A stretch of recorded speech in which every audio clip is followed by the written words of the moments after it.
Hello everyone, in this video I'm gonna walk you through on how to forward a message on iPhone. So if you want to forward a message, here's a quick guide on how to do that. So the first thing you have to do is open up your message. Then once you open it, okay, I'm just going to open my message.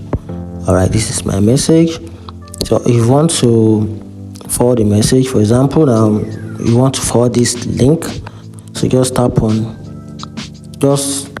the message, or it could be link, could be anything. So I'm just going to tap on this. Then once tap on it, then tap on the more button. Then from there, you just have to select the group of message you want to forward. So I'm just going to add this to it as well. Then from there, I'm going to tap on this arrow button right here. Tap on the button. Then you can see it has previewed the message in the message tab where you just input your text. So I'm just going to add the number of the person you want to send the number to. For example, I'm just going to input the particular number, then make sure the number is enabled, person has an iMessage enabled, or probably you can simply send it by text if there is no media included. So just input the number.